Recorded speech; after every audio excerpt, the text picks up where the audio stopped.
Hello ladies and gentlemen, and welcome back to another episode of Final Fantasy XI Nostalgia Series. My name is Thelona. If you can't tell by the text sitting in the middle of the screen, then, well, I suppose there could be reasons. Okay, now I feel guilty. I'm sorry, I might have implied somebody was stupid. But you know who you are.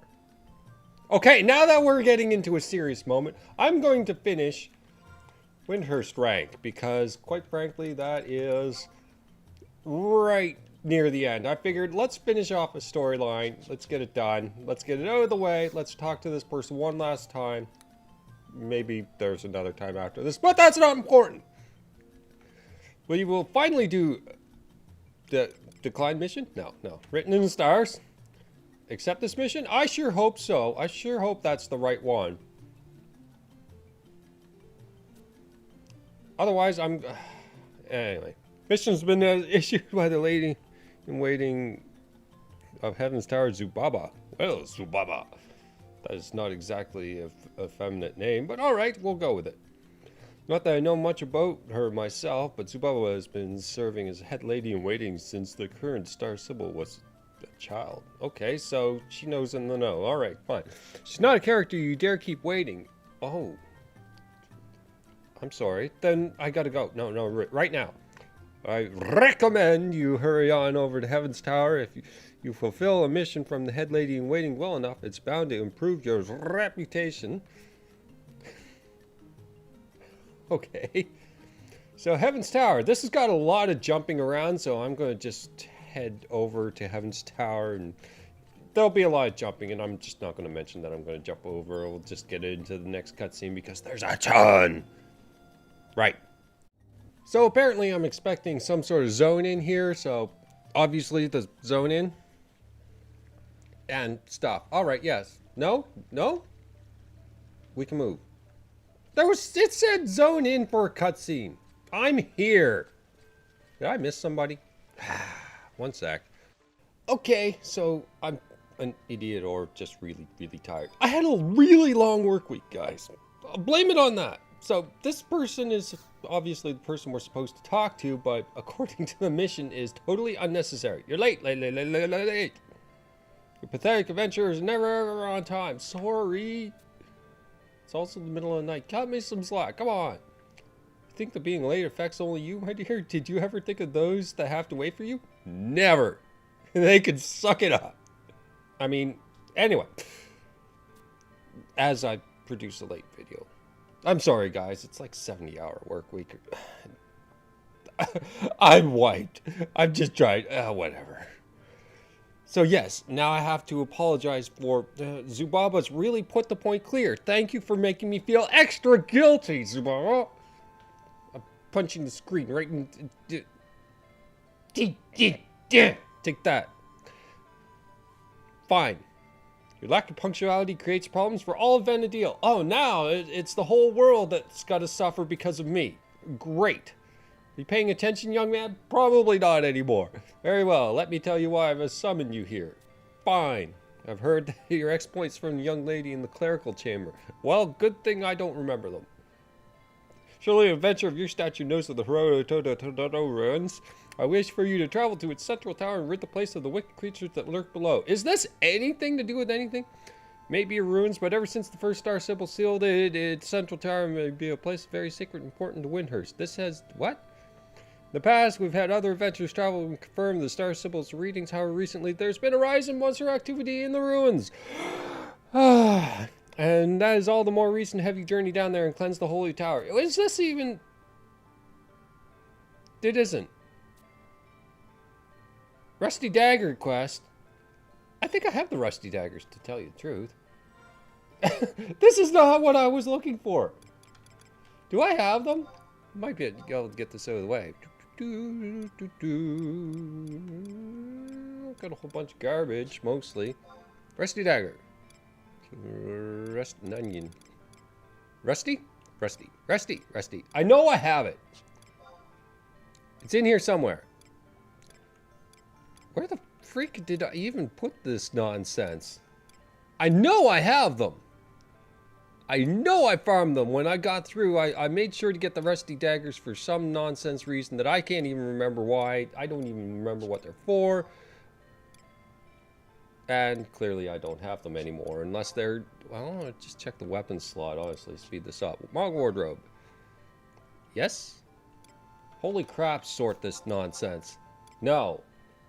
Here? 2! Huh. Okay. I have 3. I know it. Let's get back to this. Apparently Star Sibyl's got something, and you have nothing to do with anything, apparently, right now. So, whatever. Let's just go up to the top. Tangent much. Oh my goodness. And what's with the length of these stairs? I thought this was a tree. How come there's so many bricks? I mean... Hunter is not one with nature. They just totally hollowed out a freaking tree for eminent domain, I guess. And that's the first time I've noticed that. First time I ever actually looked around. What the? Huh. I've never noticed those before. Alright. Let's see if Kookie's got the information we need. It's locked shut! Oh, come on! That's what the mission even says.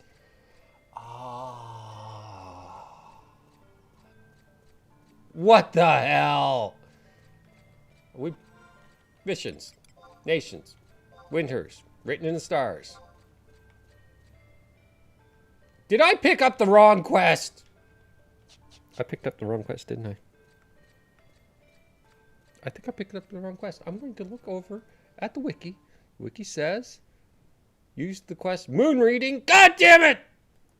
I'm going to find my last rusty dagger. We'll get this out of the way. We'll move on. All right. Fine. It's the way it's going to be.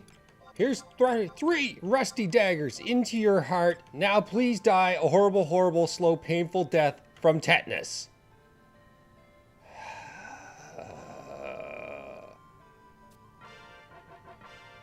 Fine. What the heck did that do even? I don't even want... Whatever. I get nothing for that. Die in a fire, too. Ah! Okay. I'm not going back to those Mithra. I don't care. They're probably laughing it off. Like, he took that mission. What an idiot. Oh, God. So we'll talk to the Taru, who probably already know. Missions you are able to receive are... Is this the correct one? Or am I reading the wrong one on my thing? I gotta double check now. The one I'm supposed to be on is Dawn of the Dead. The next one is the one I mentioned previously. Dawn of the Dead. Double checked. Fine. Happy? These guys thought they had me. Have another mission. Also, our camera is going to tilt slightly just to mess with your head. Hurry over to the monastery. Been a change in his condition. Won't change for the better. Forget some of the feelings back in town. Please don't let any details of the mission reach those twitchy, itchy ears of her. Did it really actually say that? Did we go to the... now I have to double check. I don't even trust myself anymore. Talk to a Puru at the monastery at Windhurst Woods. Fine. Fine. Alright, Puru. What's up?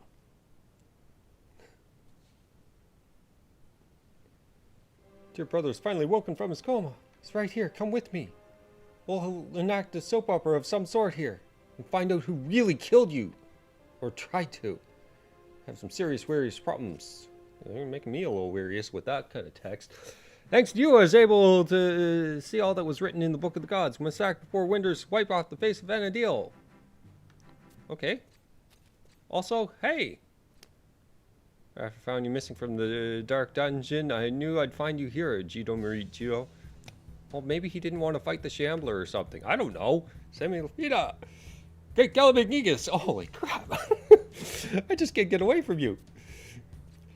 Not here to arrest you this time. You must come with me to Heaven's Tower immediately. The Bearer of Darkness has returned. The Shambler has come back. Bearer of Darkness? I played a lot of Darkest Dungeon recently. What's the star symbol? We don't know. We haven't been able to open the door of our chambers, but with your magic, you should be able to get in.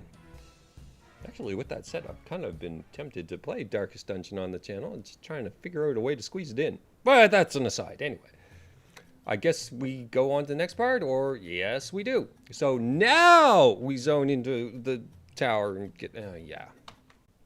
Okay. I just realized the cutscene was there. I'm still asleep, and I was just like, whoa, wait, the black screen. That means I better hurry up. And then I just realized I start the recording here and still black screen. What the hell? Don't come any closer to Cleaser.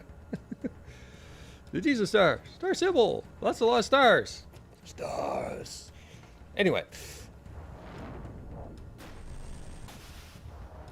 Haha, he has reflect. Now what?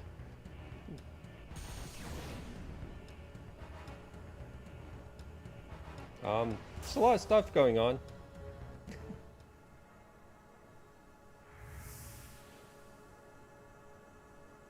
Even the questionable thing is going stars. Right. So I guess we gotta head up there and save the day, even though we're not there and stuff like that. Right. Well, we might not be too late. Cookie was here to save the day, right, Cookie? Even though you haven't moved from that spot. You're a great guard, Cookie. Doing your job. Awesome.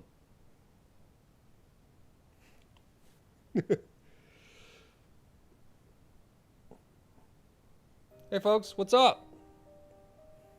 Must apologize, Star Sybil. We failed in our duty to keep intruders from your chambers. Yeah, I'm even here.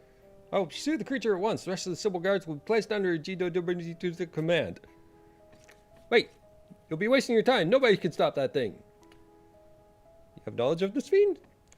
The creature was using was no ordinary spellcraft. The power was stars and the moon. Ooh, stars and moon. Same power that pulses through the Horror-Todo ruins and fills the mana orbs. Okay. It was the magic of Fenrir, the great beast that resided in the full moon fountain. You felt it, didn't you? I did not. Idiocy, the great beast is no longer. See? Semi's with me.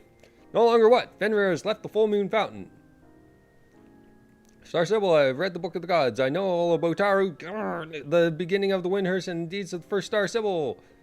And you're just kind of chilling there. Must Taru tell us what happened at the full moon fountain 20 years ago? Oh, that was 2 sentences. You're right, of course. The time has come for us to tell the tale. For you to tell. Read too fast. All started long ago when the Star Sybil performed the first moon reading at the full moon fountain. And it did some wonky crap to my screen. My screen is melting. The prophecy spanned events from several hundred years ago up until the time of the Great War. Okay. The prophecy gleaned from the moon reading was fused in the star spring within this very tower. We Star Sybils have used that prophecy in conjunction with our star readings to guide the people of Windhurst. That doesn't make much sense to me whatsoever. First Sybil's prophecy brought tidings of wealth and prosperity for our fair country. However, when I performed the star reading, I saw something entirely different. I saw destruction. Well, I guess it was all your fault then. Complete and utter ruin. Windhurst would be consumed in flames and swallowed by floods. Well, it is kind of flooded already, so you're half right. Light would sear the sky. That's called the sun. And our people would fall by the thousands. Then maybe you shouldn't have built in a gigantic freaking tree. I went to seek the counsel of the great beast of the full moon fountain, the great beast Fenrir.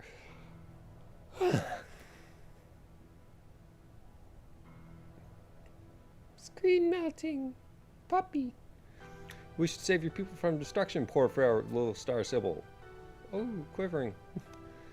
You hope in vain. The will of stars and moon is the design of the heavens. As the first Star Sybil accepted the fate of destruction, so would the people come to welcome it, though it filled them with terror. They welcomed it? Whatever. Even the Star Sybil yielded her fear, her dealings with me, and you do nothing but cower in my presence. What could you possibly do? You could tell us, I guess. His words rang too. I could do nothing but tremble in the face of my fear. But I was not alone. I had a powerful ally by my side. Kara.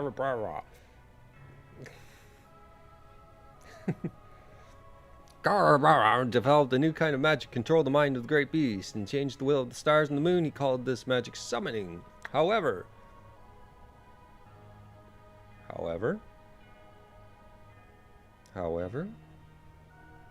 Move on to the next scene. Flashy lights! Holy crap, I have the lights out. Ah, that's bright. Enough, Garr. There's a limit to what even you can do. Like pronounce your name. Your mind will be shattered. I see you have the will to defy your fate. Star Sybil, there's no reason to cower. There's nothing to fear.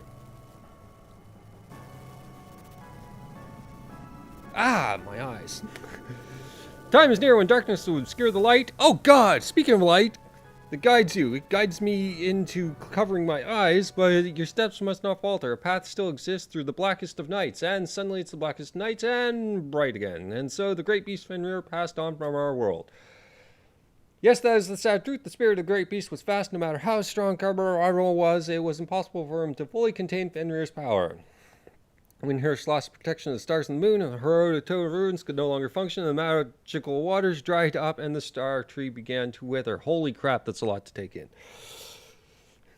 But as the Star Sybil, I was responsible for the guidance of our people. I still had to show them way, even though the light no longer existed. 20 years have passed. I have led our people with a string of false star readings. Nothing can be seen in the star spring. There's no future to read there.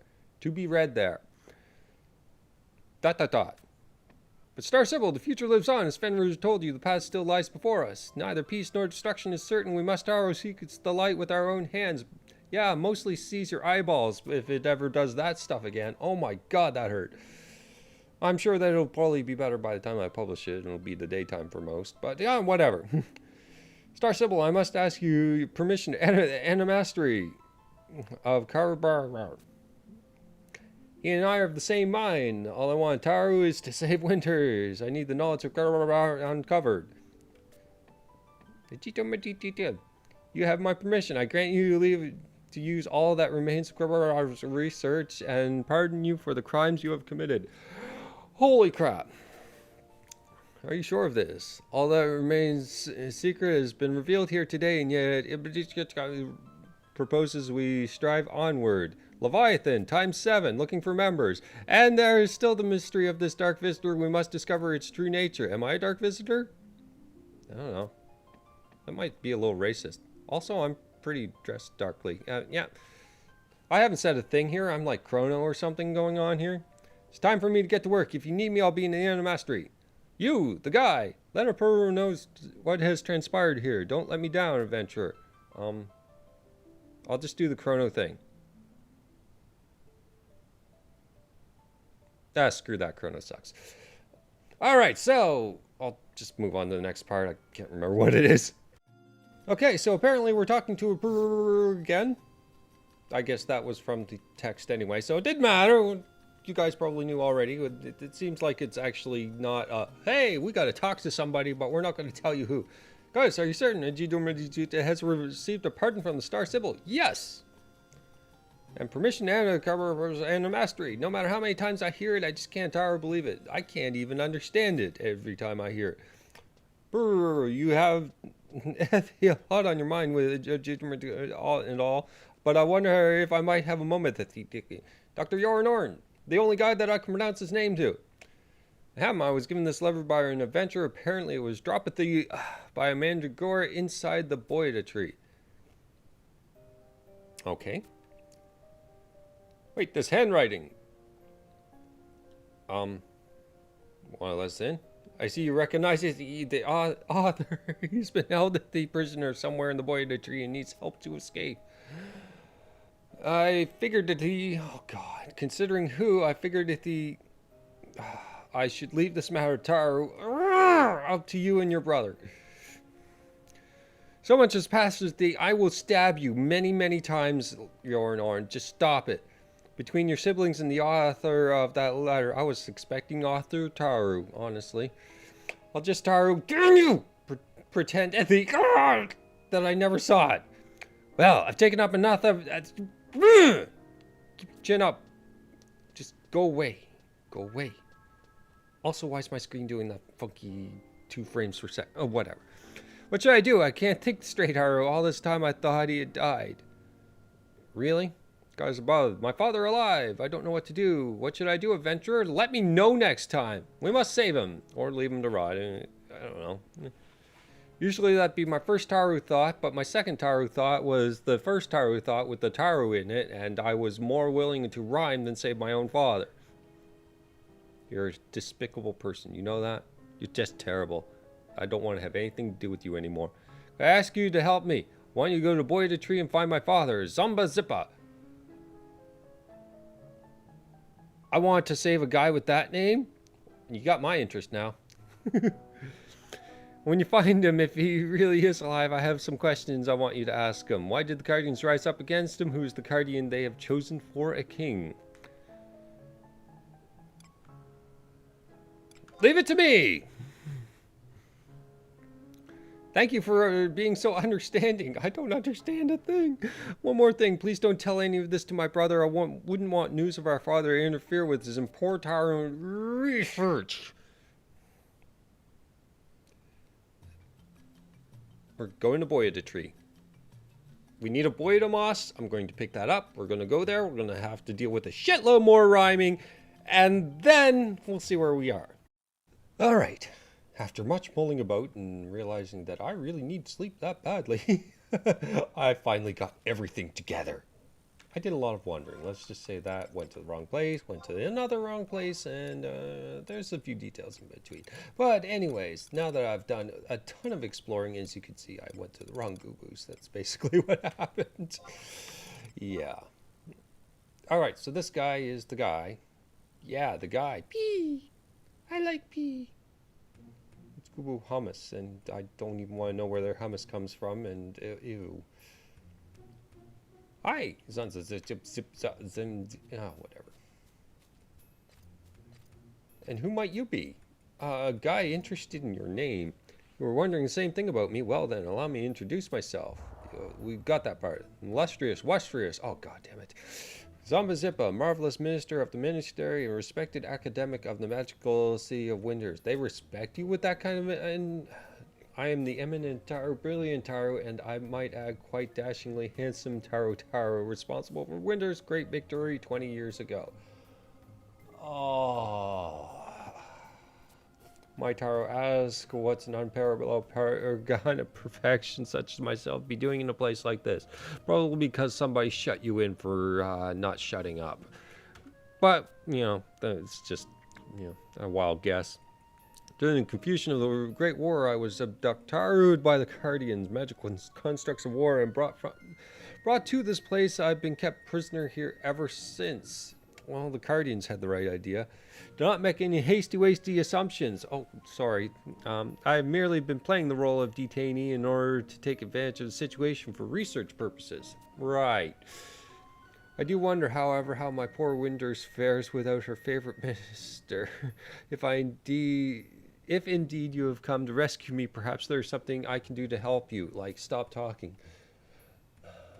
Never mind, I made a mistake. I'll just go. Is that okay?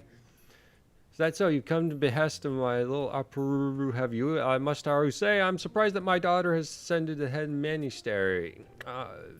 Why? Because of the, shadow of her father being a douche? Ugh.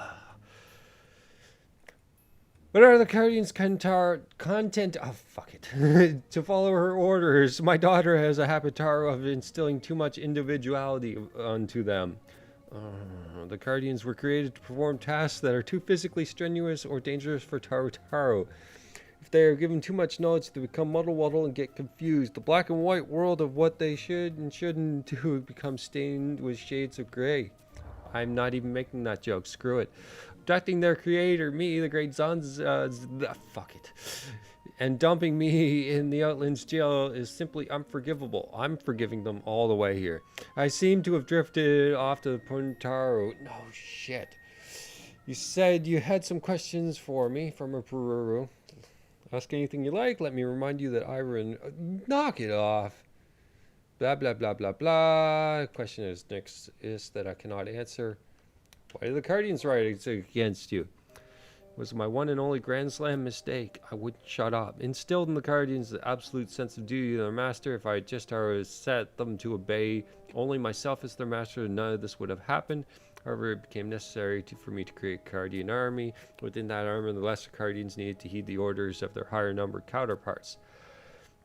And so the higher rank Guardians acting as masters for the rank and file, I set myself this... fuck off. The commander of the Ace Guardians. But it was the very system that invited the disaster that occurred. I am going to try and skip some of that nonsense.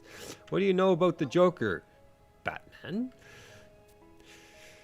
Now there's a name I haven't heard in a while. It's been, what, 20 years? Joker's creation of the Epistary Minister Kahara. Uh-huh. 20 years ago, was conducting research on magic towers from the Ryotcraft ruins. One day he came to me, fuck off, to request several powerful, intelligent guardians to aid in the construction of super special magical gizmo called a mirror. In response to his request, I reprogrammed the Ace Guardians to treat Kahara as their master, and then proceeded to build his Joker using the Ace Guardians as a template to steal my design. They do flashy lights. Once his work was completed, he ordered the Ace Guardians to follow his creation as their new master and set Joker with the task of running the magical gizmos in the towers. Okay. However, the Great War claimed that Kahara's life and the death of its creator, Joker, too, passed into oblivion. Joker's not dead. He's just in an insane asylum. It's okay, guys. Don't worry. He's not dead. It's just raspberry jam. And with the passing of the creator, the magic weaved into a doll becomes unraveled, and the Guardian follows its master into death. But for the Ace Guardians, Joker's death presented them with a situation they never ever had to deal with before: existence without a master. The Aces eventually decided if they could somehow bring Joker to life, then their dilemma would be solved. The presumptuous puppets are so convinced that their destiny lies in resurrecting Joker, they had the nerve to lock me in a place like this. Holy crap, this is a long cutscene. Did you know Joker is alive? Great blazing behemoths. Are you telling me that the Guardians have already found where Joker lay hidden? I thought there was something was up when they stopped coming by to check me. Did they stop feeding you too? You kind of look like, whatever. Even if they found Joker, no amount of the usual garden variety mana orbs would have been enough to revive him. Who-how? The who-how. Surely not when the Yagudo stole... Oh, God. Just speak plainly. Well, in any event, the revival of the dead Guardian will mean things that have become interesting indeed. Holy crap, the scene keeps going. What do you mean, interesting? ... Right then, I'm only going to say this once and make sure the melon you have on your shoulders is switched on. It is most certainly not.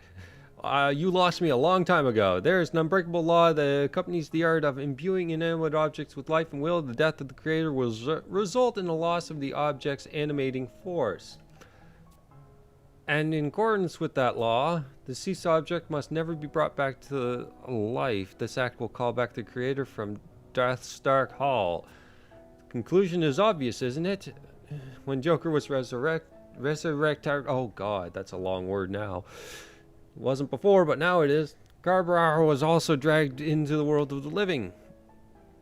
The forbidden ritual of the monastery. In layman's terms, the forbidden ritual of the monastery is referred to as the legend of the magic doll. That doesn't sound so layman's terms, honestly. That sounds like kind of like some inner office lingo. Long ago tale of a mage plunging Windhurst into Castor... Oh, God. By using the ritual is still famous today. However, now forbidden practice is marvelous with magic. Occasionally, inventoried... Speaking of inventoried, fuck off. Oh my God. For the protection of Windhurst, the tale I just mentioned is simply an example of abusing the power of the ritual brings. There is still the story of how the original weaver of this art returned from the dead to defend Windhurst against his magic doll was resurrected. I'm taking a half a second break. Oh my God, that is just too hard to read. This is nonsense. This guy just keeps yammering on. They had to give him some stupid quirk. Anyway. Oh, this guy. I just can't get... whatever. Of course, this magic's not a recipe for immortality. It relies on the principle of calling the life force that lies dormant in the soul of the creator that has died. Yeah, that sounds simple. What? To sum things up, this ritual requires the mage to store a portion of his life in the doll while he's still alive. Do you understand? Yes, I kind of do. Voldemort is back. It's not a subject for idle adventurers' ears. A Puru should be already well versed in the practice. On the practice, sorry. Why do your children hate you? Why am I even asking this question? I've already figured that one out. Children hate me, but what are you talking about? They have no reason to hate me. They could possibly despise a... How could they possibly despise you? I'm just simplifying this at this point. I have no more questions. Knock it off. No, I'm done.